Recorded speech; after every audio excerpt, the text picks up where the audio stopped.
Hey everyone, welcome back to another exciting episode of Attack on Productions. Today I'm Bancroft, being joined once again by... Actually, wait, James, have you been here before?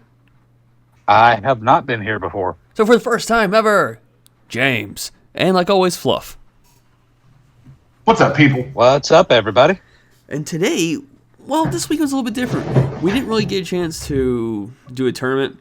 We decided to just play around. So I brought out my mono red launch deck, which is something that I've grown to love more and more as time goes on. And James, you're playing Shroom and Salsa. Yep, I've kind of been trying to tweak with the Shroom and Salsa formula, trying different tech options. Some things are working, some aren't, but I'm going to keep tweaking it until I get it where I want it. And I know, so this was actually our second time playing these two decks together. So you kind of had a little bit of experience of what Launch does. For those of you who aren't familiar with Launch, hit those like and subscribe buttons because they're there for a reason. Just had to throw it there before I went too further into the video, you know. All right, now back to what I was saying. Launch, it's really weird. It likes to do a lot of autos at the exact same time and can get really confusing if you don't read your cards carefully. So certain cards will flip your life face up, and then you turn around and use that to either play cards, you draw, you can flip your leader, a lot of crazy stuff. The problem with that, though, is Black Messian ruins that because I can't play cards with skills. Now, granted, you can't do it with one energy. All of Launch's cards requires you to have at least two mono red energy. I think I might be mistaken, but I know it's at least two red energy. So here I'm just trying to go ahead and get the flip, see what's in my life, and figure out what's going on there, and then kind of going off all the draws and crazy nonsense that this deck can potentially do. Now, I know me and Fluff played a game today, and you also saw the craziness that I could potentially draw 6 to 7 cards in one swing. Yeah, I feel like that's probably the most intriguing part about Launch overall is her pure draw. And that turn broke my brain. I was doing okay up until that turn, and then it's just goo coming out of my ears at that point. So, if correct, now, I haven't had a lot of experience with Shroom and Salsa, but if correct, the way it works is that you free play cards. I mean, sometimes with one energy, but practically you're trying to get all your skills on the board as quick as possible, and then use those skills to go into the bigger versions of themselves. What? Yeah, the 5-drop Shroom and Salsa will free play out of hand if you have the skill list down, and you just need to get them on the board or drop. You tend to cycle through them a lot because it returns the skill list to your hand, so you combo that off and then use either the 5-drop Salsa or the Shinron Unison to pull it back from the drop and recycle it over and over again. Now, I will say I did misread this leader the night we were playing this game. I don't think I'd do it against you, but keep in mind that the launch on the backside is the -5 is only for battle, not for turn. I think I played against Jake and I actually did that wrong to him. And when I got a chance to go back over the cards one last time, I was like, oh, I kind of cheated Jake. But we all familiar with me doing that anyway, so it's okay, I guess. And it's Jake. It's okay if you cheat him. Well, don't let him hear you say that now. Jake is convinced that everyone cheats him constantly. I do like Shroom and Salsa's ability to rip the launches and applicable battle cards out of the drop area. Yeah, I had to work around that. It doesn't exactly hurt Launch, but it definitely reduces the number of times that she's able to do her flip-flop from front to back. Yeah. And here I was showcasing what really I could do from the drop area with the launch. Like, kind of put it on the board real quick. This is what I can do with it. And the great thing about Shroom and Salsa, if he swings the leader, I could choose which battle cards I want to put in. And that's why I went ahead and comboed a second card right away, just so I could have 2 in the drop. I'd also like to say a wild Nick appeared. Well, I was going to keep that hidden, but all right.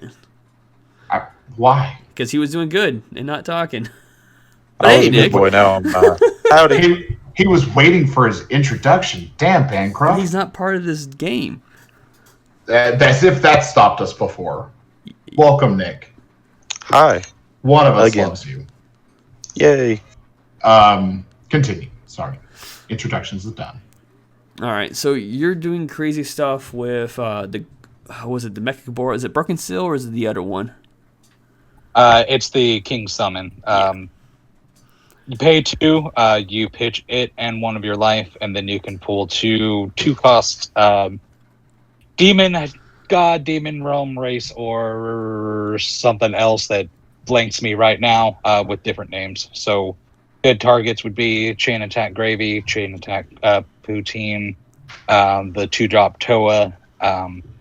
Any one of those 3 would be your second one. And then, of course, getting your skillless in rotation is important. So if you haven't seen it yet, you want to pull it out on that second turn. All right, so this is where a lot of crazy stuff happens to launch. Because I choose the order of operations of the autos, I went ahead and did it, draw, play the card that got revealed, and then flip my leader over. And I think I neg your Gravy on this one. Which, I love the Baba, and I hate the Baba. You gotta be really careful how you do Baba, because Baba, when on play, gives your leader or battle card plus 5,000. Now, if you get it to your leader, and your leader is on the back side, your leader is considered to be at 15k. So then those combos of launch and Bulmas no longer flip over, or no longer activate, because you have to have an Earthling red leader with 10k power or less. So I had to work on playing around that a lot, because the first time I did that, I completely screwed myself against, I think it was 2 weeks ago when I was playing against Jimmy, and I was like, this doesn't work anymore. Wouldn't the idea to be use Baba last? Yes, that's what I learned to do. Typically she needs to be your last add-on, so you're not missing those other effects that are procced off of all of your other cards that you're comboing in your leader effect. Yeah. So here, it took me 3 turns to find my freaking Unison, which is kind of like one of the clutch cards for this deck, because what it allows me to do is cycle cards that I want to be flipped face up into my life, and then cards that are in my life back to my hand. It also allows me, so like when I flip over a card, I'm like, that's a topo. That would be really cool to have later on the road. Bulma, later down the road, to put into my hand and put another card in my life that I know I can flip over to play afterwards. And it's also a blocker, which is amazing. And it's a way of flipping a life without having the 2 combo cards, because when it takes damage from an opponent's attack, I flip one of my lives over. So then I go ahead and flip my leader and get more draws off that. Yeah, that Unison, I hate. I just hate it. It also serves a great purpose for my launch deck, because launch, in my opinion, needs to go. It's a deck that goes wide. So I do play a couple of the Mercenaries Barrage Yamchas, and I think that's why you hated it so much. But anytime my opponent will play a card, even on turn 1, if I got this Unison on board, I would play Mercenaries Barrage on my opponent's first play card, even though they're not playing with a skill and it won't hit that target because it's played during counter window 1 before the card's even played. It still gives me a body on the board that is human. Now, some cards require you to have Earthling, an Earthling red battle card in play to use, such as the Mafuba.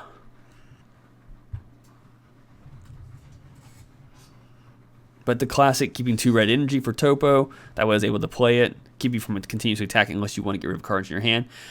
And I don't know if it was this turn or a later turn, but you push that sometimes. I believe it's a later turn, but I needed to get some movement. So yeah, this turn I stood at that first attack. You got your 3-drop Shinron out there. You bumped up to a 4, and I was actually a bit afraid because in our first game you didn't get a Shinron that high, and I'm like, is he gonna try to go for this -7 on me?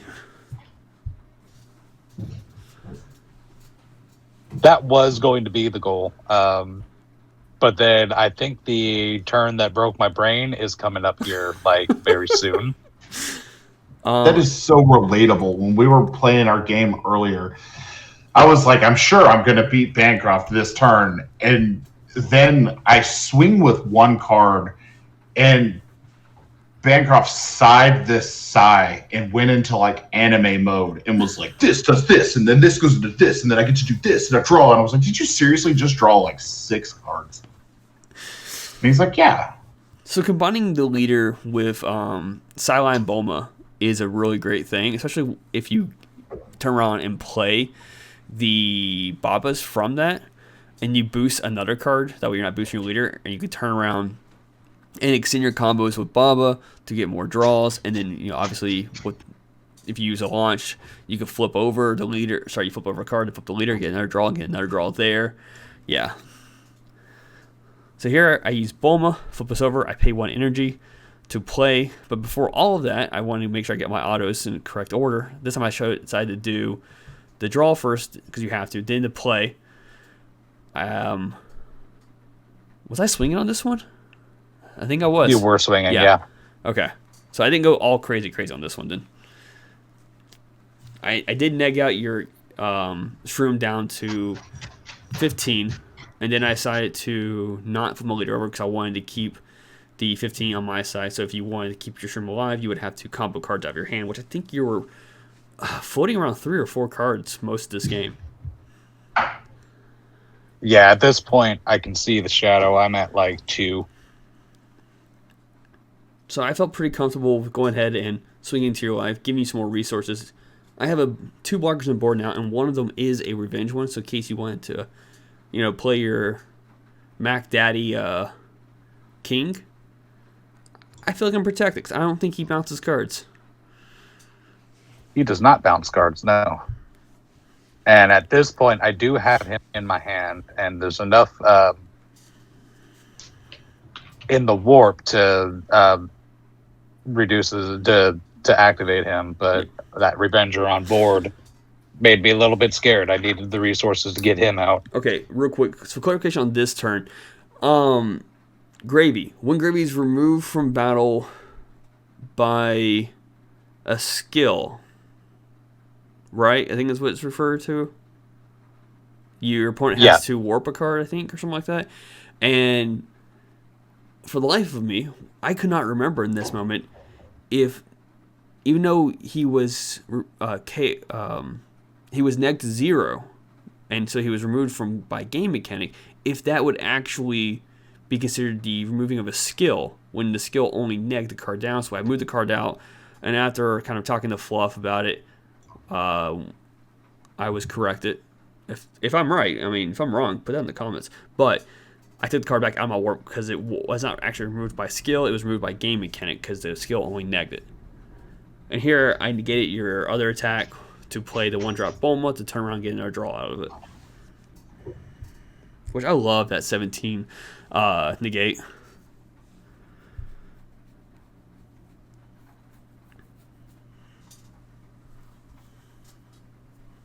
That is the 17 that plays itself on counterattack.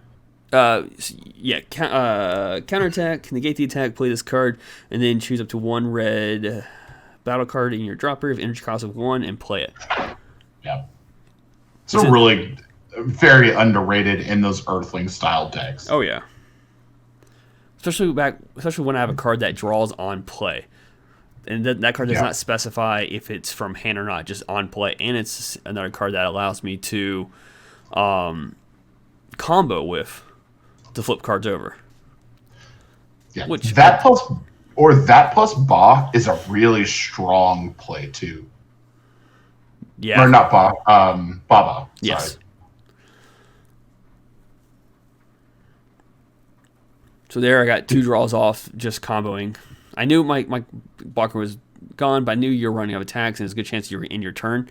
So I went ahead and wanted to get the draws out as soon as I could.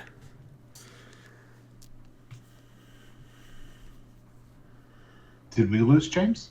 Is he still here? James? He's not responding. So during James's turn, he ended his turn with Black Mass Power Saiyan. And I knew I had to do something a little bit tricky around here because I have 5 energy. I have a lot of stuff I could play from my life if I were to swing. So I go ahead and swing with Yamcha first to come up with the launch to get my leader to go ahead and flip over prior. Yeah. And which will give you the ability to neg that black mask out. Yeah. And I wanted to play that one so bad, but it's okay. You know, I'll hold off on playing it now. And I'm just kind of rereading the card for him. We flip the leader over. Oh, I go ahead and do that. Okay. Yeah. And he counterplays it. Where are my 2 cards? That's only a 15k beater, if correct. That's not a 20k battle card. I'm rereading the counterplay right now. I may have misplayed there and not got rid of 2 cards. I'm curious if I did or didn't. Yeah, I don't think you did. I didn't see them hit the drop area. I was wondering about that. Unexpected turn was pretty good there. The wondering why it didn't get rid of the Yamcha? He chose the 17. It chooses 2. 2 or less. Okay. Yeah, I did not discard 2 cards for that. And that's an auto. It's not a... Yeah, it's not a counter word. Or keyword. Well, I'm sorry, it's not a keyword. Well, James, I'm back. That. You weren't here to catch that, right? I came in right at you said you.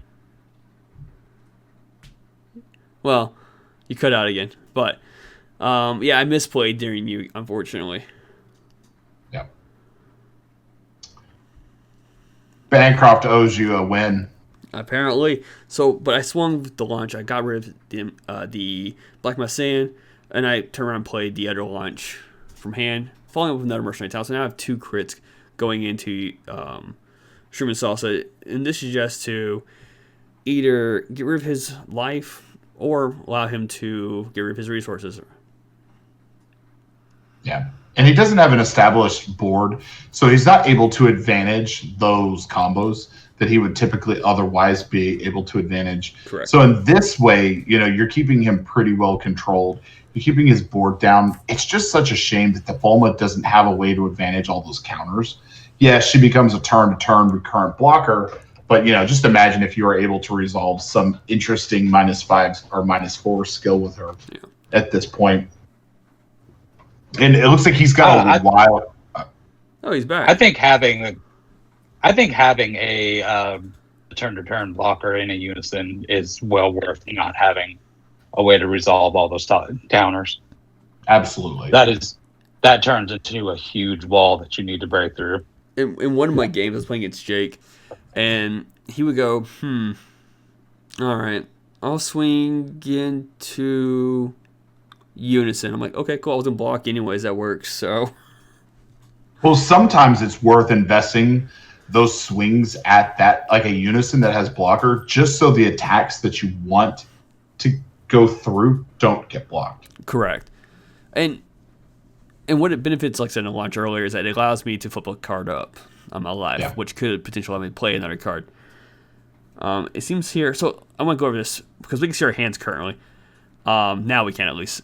I do had plenty of cards, so maybe I didn't cheat you too bad earlier, but I think I still have a half my deck in my hand. And speaking of hand, yeah, you had plenty of options. I think missing a mill 2 wouldn't have changed the end of this. And it looks like your deck's getting pretty thin as well. But we do now see you have 3 cards in your hand, though. And you've been token. I think this is the turn you kind of try to push. And surprisingly well, like a lot of your cards that you played allowed you to draw something immediately afterwards. So you were able to keep, I think, 1 or 2 attacks maybe? Oh, we've already. I think I got 2 out. We've already moved turns. I was being distracted by accident. I'm really fascinated with the aspect of this launch deck because a lot of launch decks are building to be alliance based, where they advantage the battle phase and make the battle phase dangerous. Yours seems to be very counter control based. And have you considered options like exploiting weakness Vegeta in here? So, you know, basically you don't spend energy on your turn unless it's playing something good out of your life. So currently this build has 2 Kaioken Gokus to get rid of problem cards or to get rid of my opponent's board. Explaining weaknesses would be nice. It doesn't get past barrier. And if I could, I'd rather just taupe during my opponent's turn than exploiting Exploiting weakness. Or even because you run the I think it's a 3-drop Goku out of set 12 that deals a damage if your opponent activates a counter, and then you're also playing the Mercenary Towels for crit.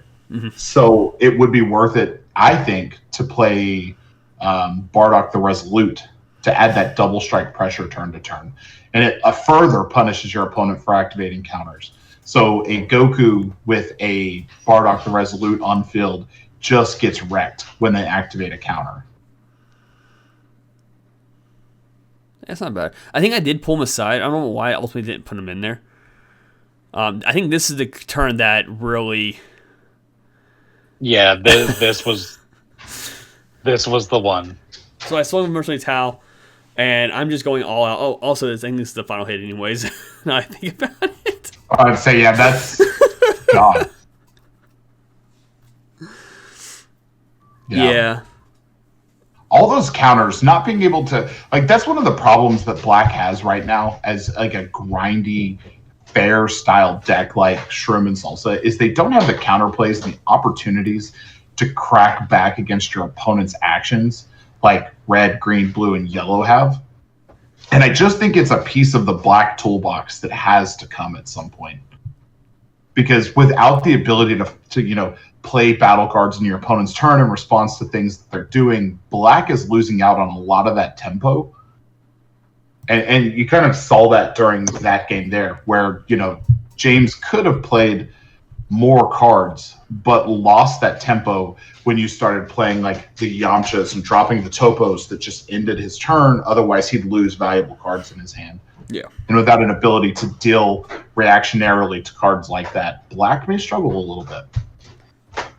So, with that being said, that is today's game. Thank you all for tuning in. You know, buttons, click, yada, yada. With that being said, let's just go ahead and start wrapping this up. Nick, since you hopped in, you got any last words? Oh, shit. Okay. Listening to you guys play and watching it was just honestly wild. Set 12 has really been a very technical, heavy set. Like, almost every color and every archetype. Like, it's ridiculous. And it's fun. It's fun watching the interactions and everybody picking apart every play style. Because everything is so vastly different, and there's just new interactions we've never seen before. So, really good set. James? Yeah, I gotta agree with Nick there. I'm coming back in after a little bit of a hiatus, so I'm trying to learn all of the new archetypes all over again. And that was only my second experience with launch, and launch just, it breaks my brain. I can't wrap my head around that. I might need to build a launch deck, test it out so I can get used to how to counter it. Well, we can play on Untap sometime to help you out there too. And with that being said, Fluff, would you lead us out?